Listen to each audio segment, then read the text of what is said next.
January 17, 1940, North Atlantic, 58 degrees north, 12 degrees west. The sea groans beneath a winter sky the color of spent gunpowder. Ice forms on the conning tower in crystalline sheets, fracturing with each roll of the submarine through black water. Inside the steel tube of U-37, Captain Lieutenant Werner Hartenstein stands at the periscope, his breath forming small clouds in the frigid air. Through the lens, a British merchant convoy crawls across the horizon like wounded prey, 7 vessels in ragged formation, their silhouettes dark against the pale dawn. Hartenstein's fingers, stiff with cold, turn the range-finding dial, the numbers align. Distance 4,000 meters, course steady, speed 8 knots. The mathematics of death are simple here, elegant even. He speaks the firing solution aloud, and somewhere beneath his boots, torpedoes slide into their tubes with the smooth precision of German engineering. The Atlantic in this moment belongs to him. It belongs to the wolf packs. It belongs to the Reich. For nearly 2 years, this has been the truth of the ocean war. A truth written in oil slicks and lifeboats adrift, in cargo tonnages sunk and merchant sailors drowned. The German Unterseeboot, the U-boat, has become the apex predator of the Atlantic, and its commanders have grown accustomed to hunting with near impunity. They operate with a certainty that borders on arrogance, surfacing in broad daylight to finish off crippled freighters, radioing their positions to coordinate wolf pack attacks, transmitting victory reports in elaborate coded messages that detail every ship sent to the bottom. The Enigma machine, that mechanical marvel of rotors and plugboards sitting in every U-boat's radio room, has given them confidence. Its encryption is mathematical poetry, a daily changing cipher so complex that British cryptanalysts might as well be trying to count the waves. Or so the U-boat commanders believe. Werner Hartenstein is 27 years old, a career naval officer who joined the Kriegsmarine in 1933, who learned his craft in the pre-war years when Germany was rebuilding its naval power in defiance of Versailles. He is not a fanatic, not a screaming ideologue. He is a professional, a technician of maritime warfare who happens to serve Adolf Hitler's Reich. In his quarters, tucked beside technical manuals and tied charts, he keeps a photograph of his wife Inge and their infant daughter.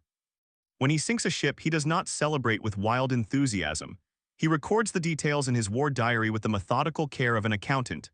Tonnage, position, time, weather conditions. It is work, deadly work, but work nonetheless. The Atlantic in 1940 is a killing field measured in statistics.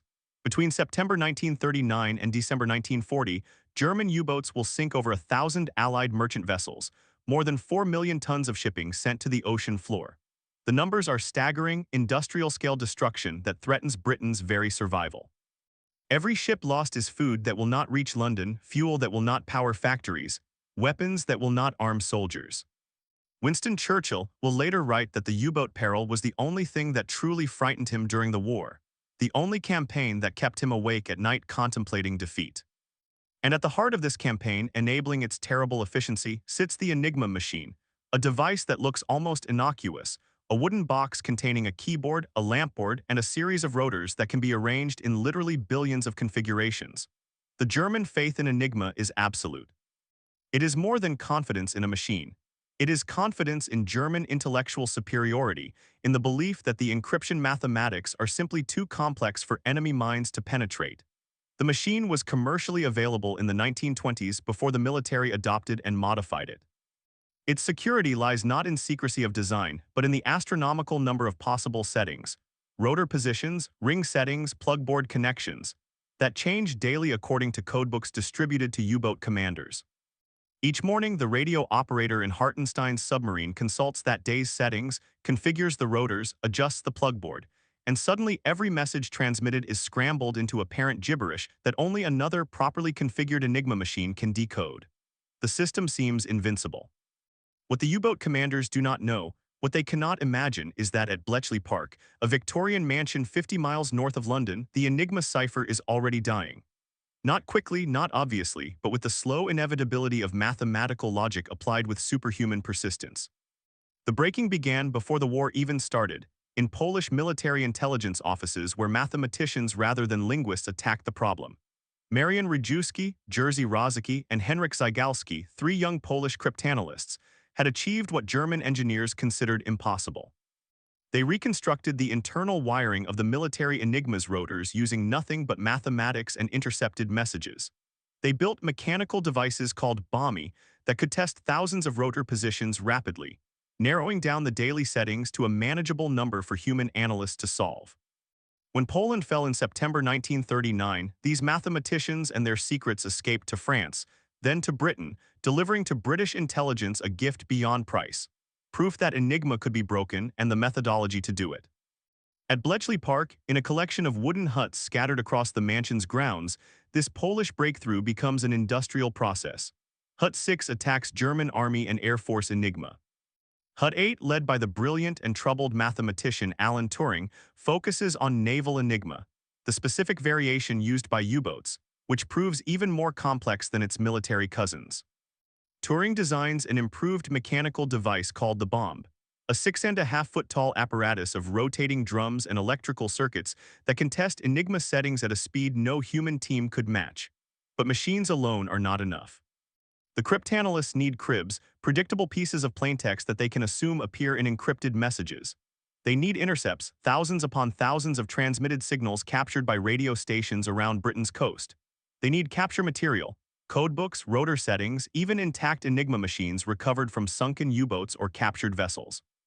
The breaking happens in layers, in increments, in temporary victories that must be won again each day.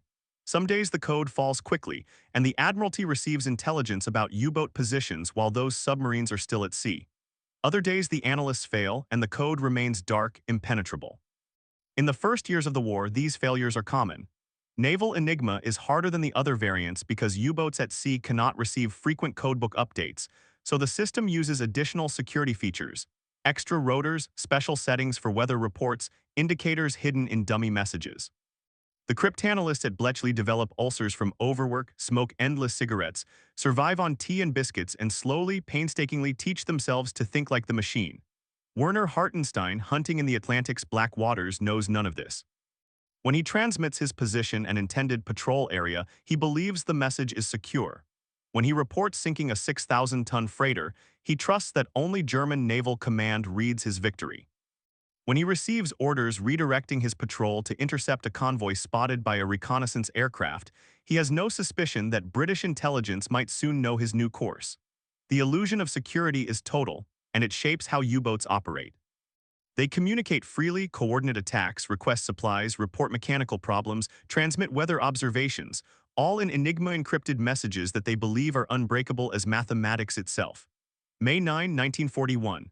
The war is 20 months old and the Atlantic struggle has reached a crisis point. U-boats are sinking ships faster than Allied shipyards can build them. The tonnage lost each month climbs toward 500,000 tons. Britain's food reserves shrink, fuel rationing tightens. Churchill's nightmare of slow starvation through submarine blockade seems increasingly plausible, but on this May morning something changes. British destroyers HMS Bulldog and HMS Broadway depth charge U-110 to the surface south of Iceland. The submarine surfaces, damaged and flooding, and her crew begins to abandon ship. But Sub-Lieutenant David Bombe aboard HMS Bulldog sees something the Germans do not intend. The submarine is not sinking fast, the hatches are open, and the crew has abandoned her too quickly. Bombe leads a boarding party across U-110's slippery deck, down into the submarine's interior where emergency lights still glow and water sloshes in the bilges. What they find in the radio room is intelligence beyond valuation. An intact Enigma machine, still set to that day's configuration. Codebooks detailing rotor settings for weeks ahead. Signal logs, operating procedures, technical manuals. The boarding party works frantically, knowing the submarine could plunge to the bottom at any moment, stuffing documents into bags, carefully disconnecting the Enigma machine, passing everything up through the conning tower to the waiting boats. U-110's captain, Captain Lieutenant Fritz Julius Lemp, watches from the water and realizes with sick horror what has happened. He tries to swim back to the submarine, tries to scuttle her properly, but the British boats prevent him. He drowns in the attempt, and with him drowns the secret. The surviving German crew, picked up by British vessels, are kept in complete isolation, told nothing about the boarding, encouraged to believe their submarine sank with all hands before capture was possible. The deception is vital. If the Germans learn that Enigma material has been captured, they will change procedures, add security features, perhaps replace the entire system. At Bletchley Park, the captured material is triumph and burden simultaneously. The codebooks let cryptanalysts read Naval Enigma for weeks without the daily struggle of breaking new settings. But the material also provides something more valuable. Insight into how U-boat commanders actually use the system, the formulaic phrases they employ, the procedural mistakes they make. These become cribs for future code breaking, patterns that Turing's bombs can exploit even after the captured codebooks expire. The intelligence derived from Naval Enigma receives a classification beyond top secret. It is ultra, information so sensitive that only a handful of officials know its source. Convoy routing officers receive instructions to avoid certain Atlantic areas without being told why. U-boats that transmitted their positions suddenly find themselves attacked by aircraft that appear to arrive by impossible coincidence.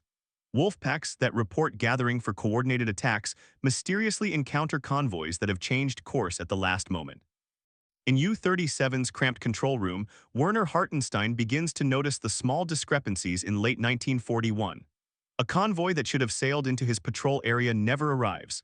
An attack planned for dawn finds the merchant ships already scattered, as if warned. A supply submarine scheduled to meet his boat at a remote mid-Atlantic coordinate is attacked by British destroyers within hours of arriving. How did they know? The explanations from command are vague. Bad luck, possibly a spy in port. Perhaps the British have improved their direction-finding equipment. No one suggests the impossible, that the British are reading the Enigma traffic with near-perfect reliability. The advantage is strategic, not tactical.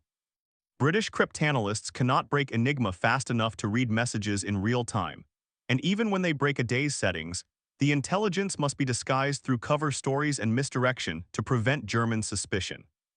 If a convoy alters course based on ultra-intelligence, RAF patrol planes must be sent to the area first so the Germans will believe the convoy was spotted by aerial reconnaissance. If a U-boat is attacked based on its transmitted position, the Royal Navy ensures a direction-finding station transmits plausible radio chatter that could have triangulated the signal. The deception requires as much effort as the code breaking itself, a constant shadow war to protect the source while exploiting the intelligence. March 1943. The Battle of the Atlantic reaches its climax, the moment when the accumulated weight of code-breaking, technology, and resources finally shifts the balance. 60 U-boats prowl the North Atlantic convoy routes. Admiral Karl Dönitz' wolf packs coordinated through a steady stream of Enigma encrypted radio traffic that Bletchley Park now breaks with routine efficiency. But the Germans still believe their communications are secure. They still believe their losses stem from bad luck, from improved Allied radar, from more escort vessels and better training. In March alone, U-boats sink 108 merchant ships. Dönitz believes he is winning, that he is bleeding Britain into submission one convoy at a time. What changes in spring 1943 is not a single revelation but a convergence. Ultra-intelligence becomes more reliable as more bombs come online at Bletchley, allowing faster daily breaks. Allied escort carriers begin operating in the mid-Atlantic gap where land-based aircraft cannot reach.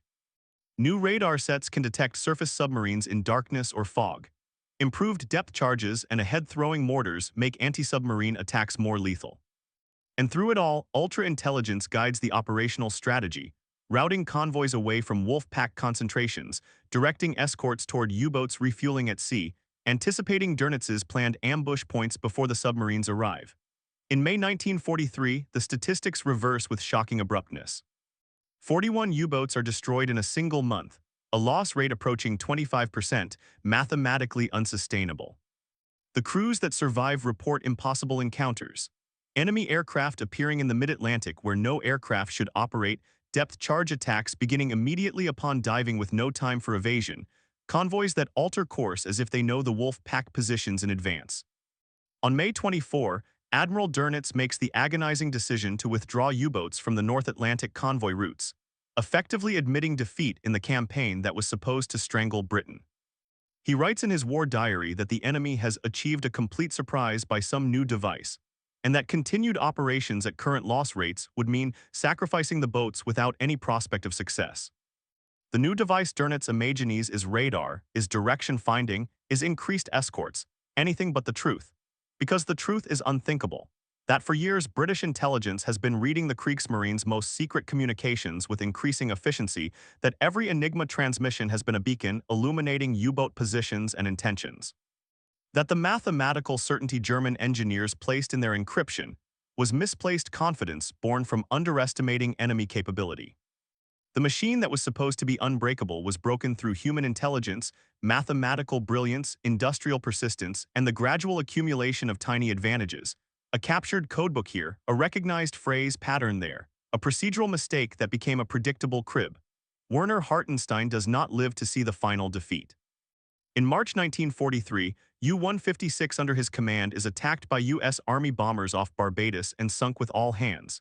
He dies still believing in the security of Enigma, still trusting that when he transmitted position reports and convoy sightings, only German eyes read the intelligence. His last radio message, encrypted by the machine he trusted, was broken at Bletchley Park within 18 hours. Too late to save him, but early enough to become part of the vast intelligence mosaic that was strangling the U-boat campaign. The breaking of Enigma remains secret long after the war ends.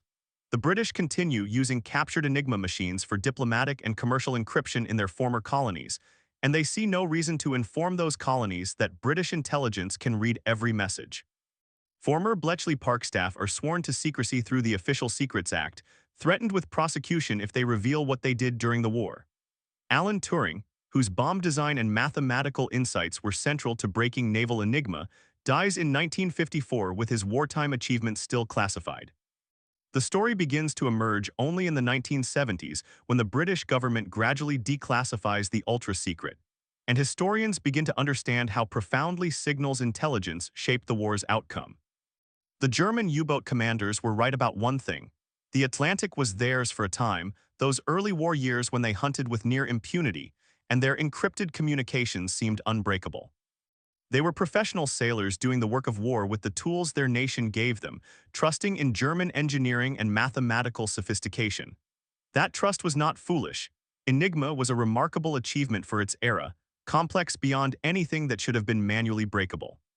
What they failed to understand was the power of institutions dedicated to breaking it. The Polish mathematicians who proved it possible, the British codebreakers who made it routine, the industrial effort that built more bombs and deployed more intercept stations and captured more codebooks. In the mathematics of naval warfare, the Battle of the Atlantic was a calculus of tonnages and loss rates, of ships sunk versus ships built, of submarine kills versus submarine production. The side that could sustain its losses while inflicting unsustainable losses on the enemy would eventually prevail. Enigma intelligence tilted that calculus just enough, just consistently enough, to slowly shift the balance from German advantage to Allied victory. It did not win the Battle of the Atlantic alone. Technology, industrial production, tactical innovation, and sheer human courage all contributed. But it was the force multiplier that made the other advantages decisive. The symbolic object in this story is not food or weaponry, but the machine itself.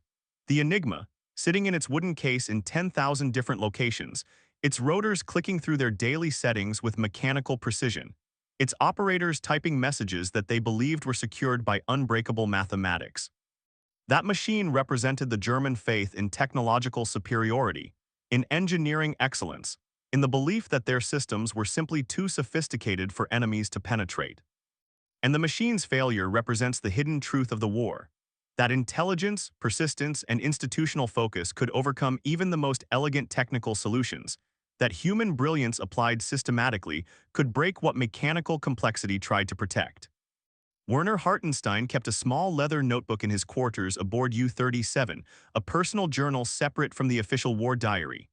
In it, he recorded not tactical details but observations, feelings, the weight of command.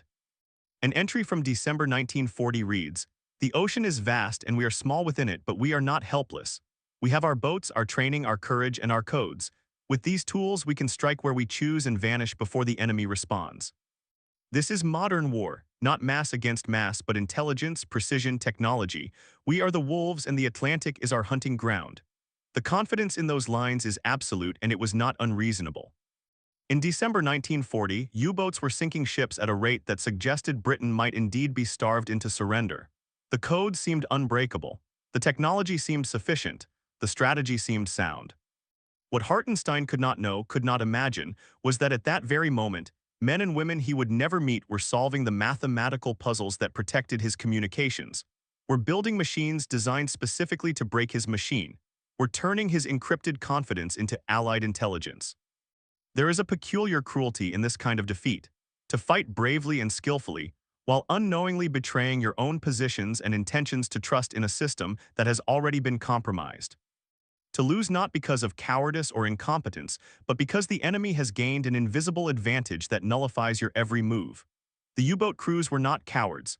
Many were highly skilled, dedicated to their service, operating under conditions of extreme danger and discomfort. They endured the claustrophobic terror of depth charge attacks, the isolation of weeks underwater, the constant mathematical calculation of fuel and supplies and torpedo loads. They sank more than 3,000 Allied ships during the war, killed tens of thousands of merchant sailors, brought Britain to the edge of strategic collapse. And yet they lost, in the end, because their communications security was an illusion, because mathematical complexity is not the same as mathematical impossibility, because the British were willing to commit unlimited resources to the single problem of reading German naval codes. The industrial effort at Bletchley Park, eventually employing 10,000 people in cryptanalysis, translation, intelligence assessment, and support roles, was itself a kind of warfare, silent and invisible, but as ruthlessly effective as any military campaign. The transformation that breaking Enigma represented was not merely tactical but philosophical. It demonstrated that in modern warfare, information could be as decisive as firepower, that intelligence institutions could shape outcomes as profoundly as armies and navies, that the silent work of mathematicians in country estates could change the trajectory of global conflict. The U-boat commanders thought they commanded the Atlantic through steel and torpedoes and courage, and they did for a time. But ultimately, they lost it in the invisible realm of broken codes and accumulated intelligence, in the patient work of people they never saw and machines they didn't know existed. When Admiral Dönitz withdrew his U-boats from the North Atlantic in May 1943, he was acknowledging a defeat he did not fully understand. He knew his losses were unsustainable, knew that somehow the Allies had gained an advantage he could not overcome, but he never suspected the true source. After the war, when the Enigma secret finally emerged, surviving U-boat officers expressed not just surprise but a kind of wounded betrayal. They had fought with honor, following rules, using approved equipment, and all along their own tools had been feeding intelligence to the enemy. It seemed like cheating, though of course it was not. It was simply war conducted in a dimension they had not adequately considered. The lesson of Enigma is that security is never absolute, that complexity can be overcome by sufficient effort and intelligence, that trust in systems must always be tempered with awareness of their potential vulnerabilities. The German engineers who designed Enigma were not fools. They created a genuinely sophisticated encryption device whose commercial version would have been nearly unbreakable with the technology of its era. But the military version had weaknesses: procedural mistakes, predictable message formats, operators who sometimes took shortcuts, and above all, the sheer volume of traffic that gave cryptanalysts enough material to identify patterns and test theories. The British success in breaking Enigma was not inevitable. It required the right people in the right roles at the right time: Alan Turing's mathematical genius, Dilly Knox's intuitive leaps, the Polish mathematician's early breakthroughs, Gordon Welchman's organizational improvements, the thousands of unnamed cryptanalysts who worked through night shifts breaking daily settings. It required institutional support, the willingness to devote massive resources to a problem with no guaranteed solution. It required captures and lucky breaks, U-110's codebooks and other pinches that provided the cribs necessary for systematic breaking. Remove any one of these elements, and Naval Enigma might have remained dark throughout the war, and the Battle of the Atlantic might have ended very differently. In the final accounting, the German U-boat commanders thought the Atlantic was theirs because they had superior submarines, better tactics, more experienced crews, and unbreakable communications security. They were right about the first three and disastrously wrong about the fourth.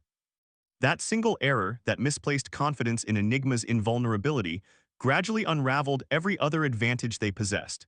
It allowed the Allies to route convoys around wolf pack concentrations, to position escorts where submarines gathered, to interdict supply boats and rescue submarines before they could complete their missions. The advantage was never absolute. U-boats still sank ships, still scored victories, still posed a deadly threat until the war's end. But the balance shifted just enough to make German losses unsustainable while Allied shipping losses, though terrible, remained within the bounds of industrial replacement. The Atlantic never belonged to anyone, of course. It was and is an ocean, indifferent to human conflicts, vast enough to contain both triumph and tragedy without distinction. But in the metaphorical sense that matters in war, the Atlantic belonged to whoever could use it to strategic advantage, to move troops and supplies and weapons where needed while denying the enemy those same movements. By that measure, the Atlantic belonged to the U-boats in 1940 and 1941, was contested ground in 1942, and belonged to the Allies by late 1943, not because of any single battle or technological marvel, but through the accumulated weight of intelligence, resources, and persistence. The broken Enigma represented more than tactical intelligence. It represented the triumph of intellectual effort over mechanical complexity, of patient systematic work over the apparent impossibility of breaking a cipher with billions of possible daily settings. It proved that no system is truly unbreakable if sufficient intelligence and resources are applied to breaking it, that security through obscurity and complexity has limits, that human creativity and determination can overcome even the most sophisticated technical protections. These lessons remain relevant in an age of digital encryption and cyber warfare, where new enigmas, infinitely more complex, protect modern communications and new Bletchley Parks work to break them. Werner Hartenstein's photograph still exists in military archives. A young man in naval uniform, serious-faced, with the iron cross at his throat and the eyes of someone who has known command and danger. He looks confident, competent, exactly the kind of officer who would inspire trust in his crew and fear in his enemies. There is no way to know from that photograph what he thought in his final moments when U-156 took its mortal damage, whether he died believing in his cause or simply in doing his duty, whether he ever suspected that his encrypted messages were being read by enemy intelligence. The photograph preserves only the exterior, the uniform, the decorations, the controlled expression, while the interior life, the thoughts and fears and beliefs vanished with him into the Atlantic's depths. The ocean keeps its dead without judgment or distinction. British merchant sailors and German U-boat crew rest together in the abyssal darkness, their battles ended, their causes rendered moot by death and time. The Enigma machines that encrypted those doomed positions and orders are now museum pieces, their rotors frozen, their secrets long since exposed. The wooden huts at Bletchley Park have been preserved as monuments to the invisible war of intelligence, where code breakers fought with mathematics and persistence rather than weapons. And the Atlantic itself rolls on, its surface undisturbed by the wrecks and bones scattered across its floor, indifferent to who once claimed to command its waters. The truth about the Atlantic was that it never belonged to the U-boat commanders, not really, not permanently. They hunted there with temporary advantage, with technological edge and tactical skill, but that advantage was built on a false foundation, the belief that their communications were secure. When that belief proved wrong, when Enigma fell to British cryptanalysis, the illusion of control dissolved like fog in sunlight. The ocean that seemed theirs revealed itself as contested space, where invisible forces, intelligence, deception, mathematical persistence, mattered as much as steel and courage. This is the larger truth that echoes beyond the specific history of U-boats and Enigma, that confidence without humility is vulnerability. That systems trusted absolutely become single points of failure that the enemy you cannot see. The cryptanalyst in the country mansion, the mathematician with the new idea, the patient analyst building knowledge from fragments, may be more dangerous than the enemy firing guns. The German U-boat commanders were professional warriors who trusted their tools and followed their training. Their failure was not personal but institutional, a failure of the system that told them Enigma was unbreakable and never adequately tested that assumption against determined opposition. When night falls over the North Atlantic in winter, the darkness is absolute, the kind of black that erases horizons and turns the ocean into void. In that darkness, U-boat commanders once surfaced to recharge batteries and believed themselves invisible, protected by night and distance and encrypted communications. They were wrong about the last, and that error cost them everything: the battle, the war, the lives of 30,000 U-boat crew who went down with their boats. The darkness that seemed protective was instead transparent to the minds at Bletchley Park, reading their messages, tracking their movements, slowly constructing the intelligence picture that would guide their enemies to victory. The Atlantic remembers none of this. Waves break and reform without memory. Currents flow along paths determined by temperature and the Earth's rotation. Storms sweep across the water following patterns of atmospheric pressure that care nothing for human conflict.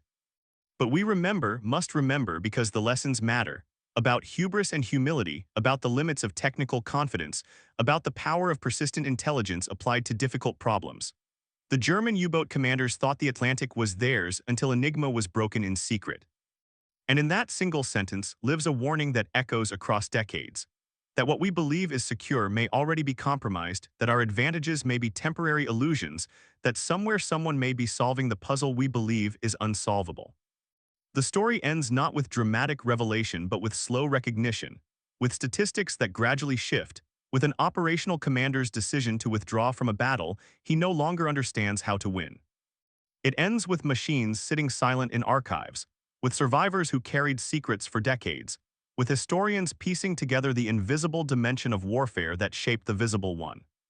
It ends, as all such stories must, with the knowledge that wars are fought and won not only by those who fire weapons but by those who break codes, who solve mathematical puzzles, who persist through failure after failure until finally, impossibly, the cipher breaks and the secrets spill forth. The Atlantic belonged to the U-boats only until it didn't, and the moment of transformation came not with thunder and battle, but with patient mathematics with rotors clicking through test settings. With a bomb machine in a wooden hut finding the day's configuration, and unlocking the messages that revealed where the hunters were hunting and how and why they would lose.